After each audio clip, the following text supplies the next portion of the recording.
Welcome to Google Ads Unleashed, the podcast that helps you harness the power of Google Ads. And now your host, Jeremy Young. Hello and welcome back to Google Ads Unleashed. I hope everyone is doing well.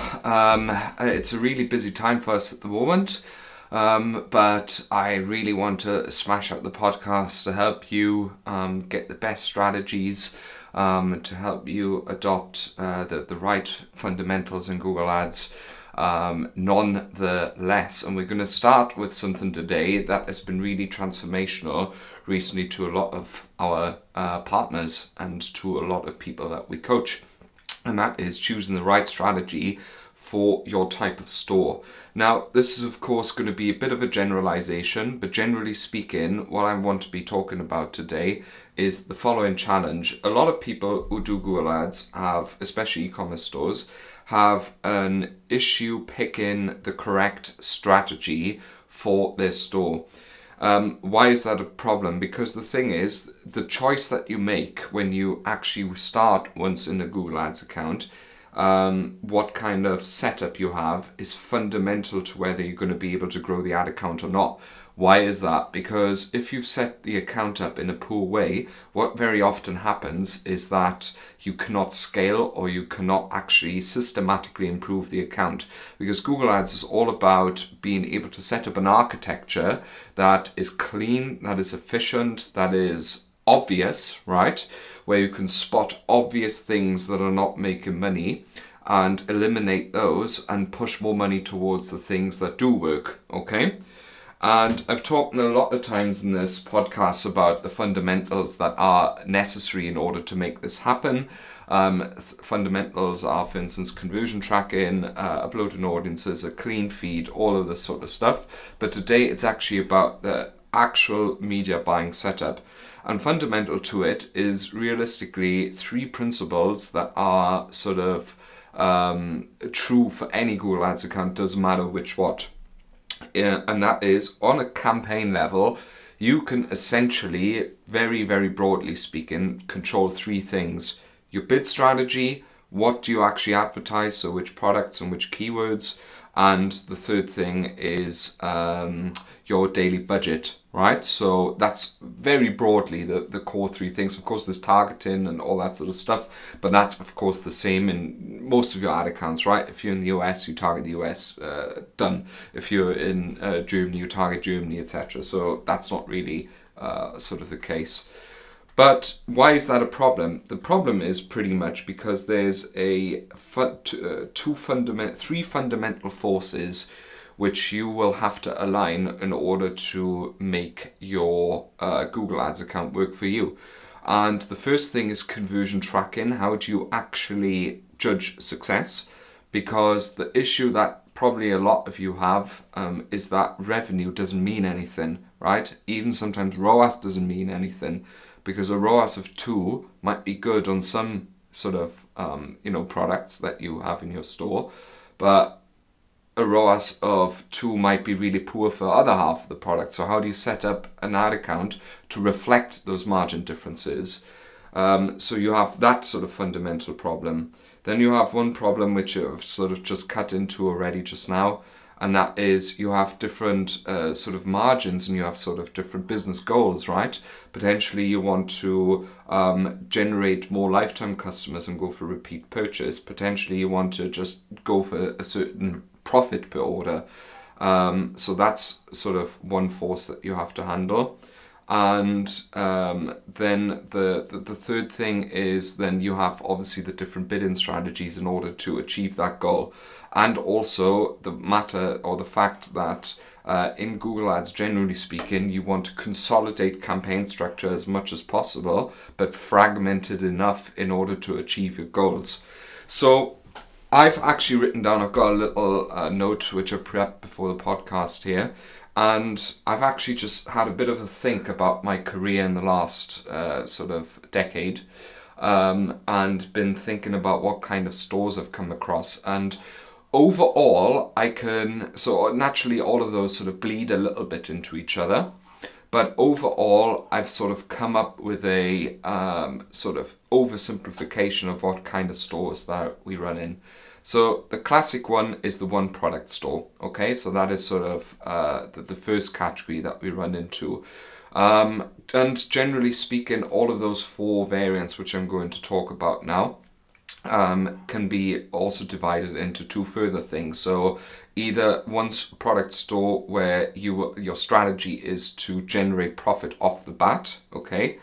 Classic examples of this would be something like a Furbo, or it would be something like a bed company, or it would be something like like luxury watches or watch or something like that.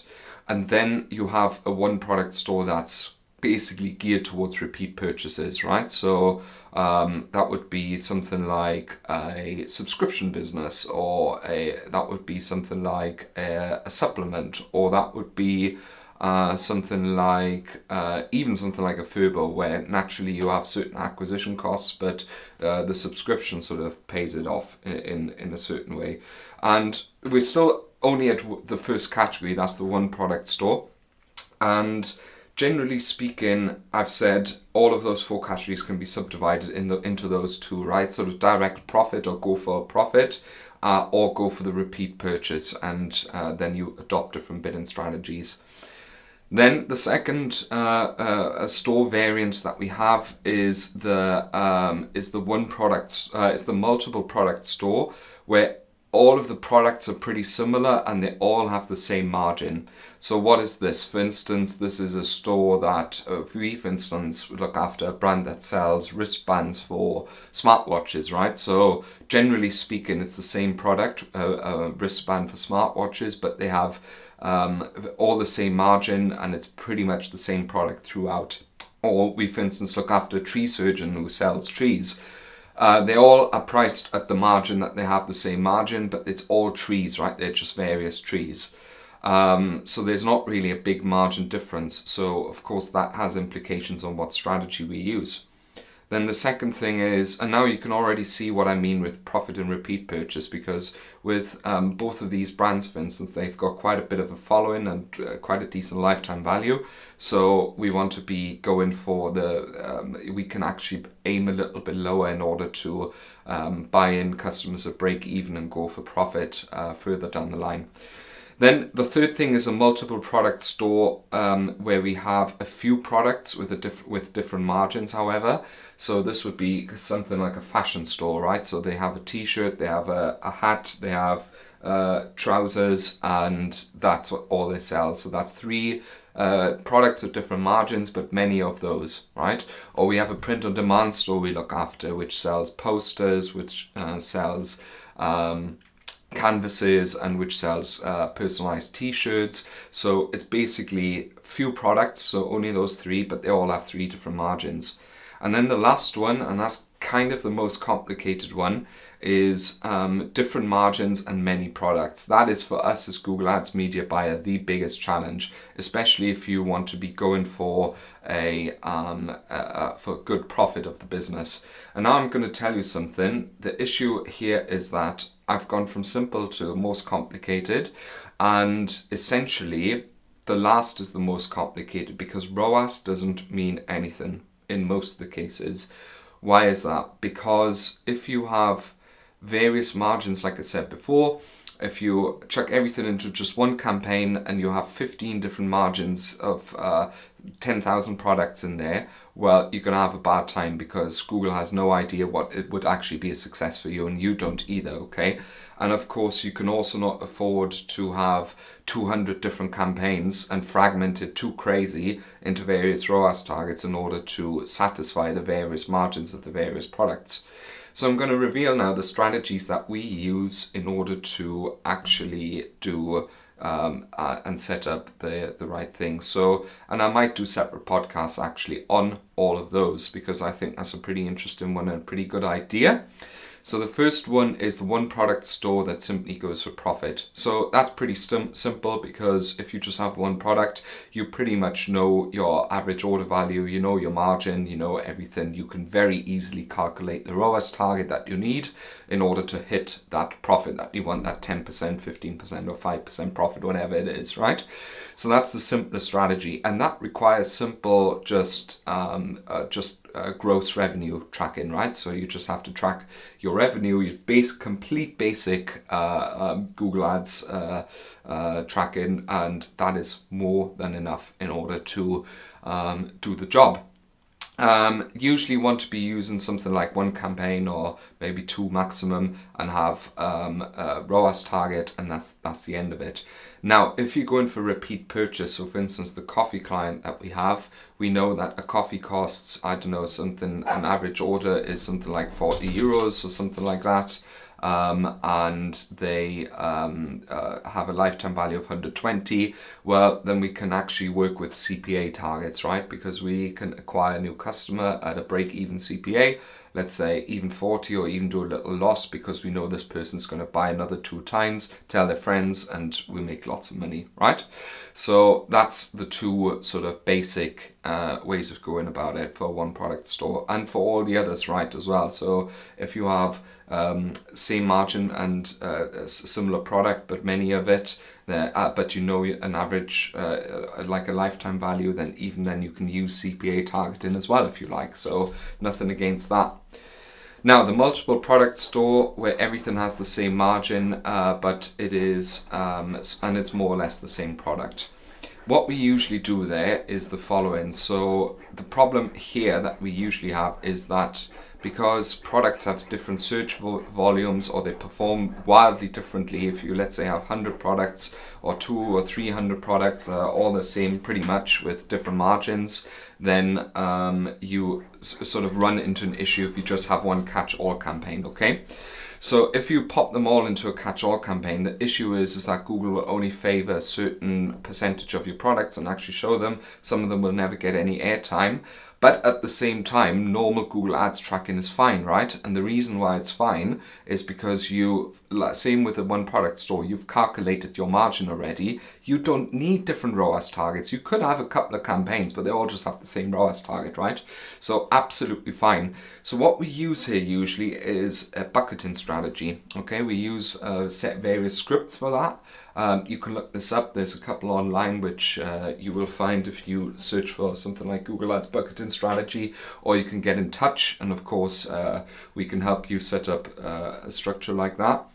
And basically what it does is we start with a catch-all, and then based on performance, it buckets products into your outperforming products, so products that absolutely massively outperform your ROAS target, products that are profitable and are within your ROAS target, products that are sort of barely profitable or sort of scraping around break even, into unprofitable products and products which have never seen the light of day, right? So this is like a testing campaign, if you like. So we usually set up, and then sometimes we have certain smaller campaigns just to go with it to supplement, but that's sort of the basic setup for this type of multiple product store that we have. Now, the next one is we have multiple products such as, a t-shirt, or let's say posters, canvases, and t-shirts in a print on demand store, and they all have different margins, but they're very few. We don't need realistically a bucketing strategy for that. Usually what is enough then is sort of 3 different campaigns for the various ROAS, with the various ROAS targets that we calculate, right? We may want to have then something like bestsellers versus the rest campaigns or anything else. But these are one of the easiest multiple product store campaigns. And again, this doesn't actually require any sort of fancy conversion tracking or anything, just normal gross revenue tracking with a good ROAS target is enough, and to group the products efficiently into their own margin structures is enough. And then the last one, which is the absolute most interesting one and most difficult one, is if you have tons and tons of products with different margins, right? That is the most tricky one with Google Ads. Why is that the case? Because Like I said about twice now already in this podcast, ROAS doesn't mean anything, because a ROAS of 2 might be okay for certain products but rubbish for others. A ROAS of 5 might be okay for this but much too little for the other one, like you could push much harder, etc, etc, right? So what you want here is you will need something completely different and a completely different idea to judge success.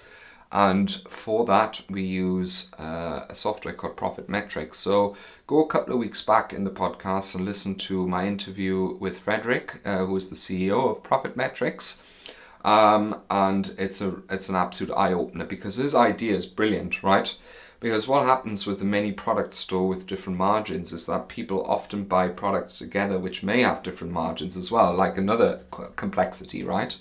So what his software does, it looks at the order after someone is ordered on the thank you page, and let's say it has 3 products in there, all cost £10, but one has a margin of 30%, one has a margin of 40%, one has a margin of 50%. After, tax, after shipping, everything is got product costs, everything is deducted.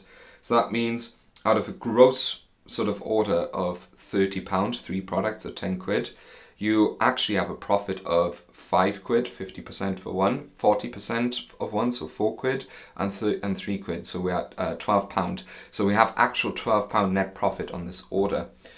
So what does that mean for us? That means that we can actually boil down any purchase or any conversion into its own profit, right? So we don't track now a conversion and its gross order value anymore, which doesn't really tell us anything about the profit of the order, but we actually subtract all of the costs and understand what the profit of the order is. And why is that so elegant? It's elegant because you can pump that information then with Profit Metrics back into Google Ads. And by the way, there are other softwares as well which can do this, that you can even build a custom solution with Google Tag Manager if you like. And you can then use this conversion value as your new conversion goal within Google Ads. And why is that so powerful? Because you no longer have to then go by ROAS, you actually can go by profit, and then you actually understand how to group your account, because before you could have never ever grouped your account into a structure where you have 20 different margins and then have 20 different campaigns, and it's totally nuts and it's really difficult to manage. And also it doesn't actually help consolidate the accounts, which generally speaking improves performance. What you want to do, that what it does is it just gives you a new leveler. It sort of takes all that complication away and gives you one new metric, and that is profit, on which you can focus your ad account on. Now, that means the following. So it means that if you use ROAS bidding of 100%, it means that whatever products you chuck into that campaign, they will break even at 100%, okay? And it also has for the following implication. So similar with the bucketing strategy that I was saying before, that if you have the same margin on all products and they still perform differently in terms of ROAS, you will have the exact same phenomena with all of your product inventory, but certain products will be profitable, very, very profitable even. Certain products will be profitable and good. Certain products will just about be profitable, break even. Some products will be unprofitable, and some products will never see the light of day and will generate visibility and either be sorted into one of the previous categories I meant. We can use softwares for that, Profit Metrics as that as well, in order to actually attribute labels to the various products. And what it then does is it enables you to set up a structure that can not only sort your products into various campaigns and based on the profit that they generate, but also it helps you to systematically scale up, because you can test products that have never seen the light of day. You can still try, for instance, through the right bidding strategy to make unprofitable products just about work for you. which in a normal margin-based bidding, so with your gross profit, would have been totally impossible because you just would have been blindly making a negative at any given point. And it also helps you to scale the actual profit generating products in your account. So that's usually the sort of considerations that we go through, and that's why it's so important to actually have an expert like us who sort of knows about these things and chooses the right strategy for you from the start, because the opportunity costs of doing so are phenomenal, right? If you do the wrong thing and you do it for years, you will burn a lot of cash. So for more Google Ads tips like that and expert advice, or if you find all of this very complicated and overwhelming, don't hesitate to reach out, please. You can always email me at jeremy@younganddigital.marketing, or you can find me on LinkedIn as Jeremy Young Google Ads. You can also visit our website, younganddigital.marketing, and schedule a Calendly appointment with me for a free consultation. And just another thing, we're currently still looking for Google Ads media buyers. So if you are interested in a position, please send over your resume to jeremy@younganddigital.marketing. Many thanks for listening. If you need PPC management or one-on-one coaching, we're always here to support your growth. And this has been Jeremy Young, your dedicated Google Ads expert, and I'm wishing you a productive and successful week ahead. Stay safe and see you next time. Bye-bye.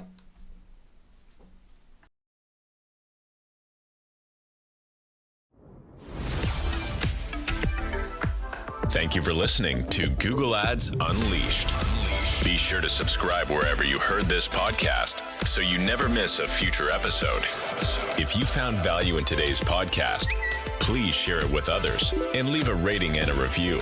For more information or to connect with Jeremy, check him out online at www.younganddigital.marketing. Thanks again for tuning in, and we'll see you next time.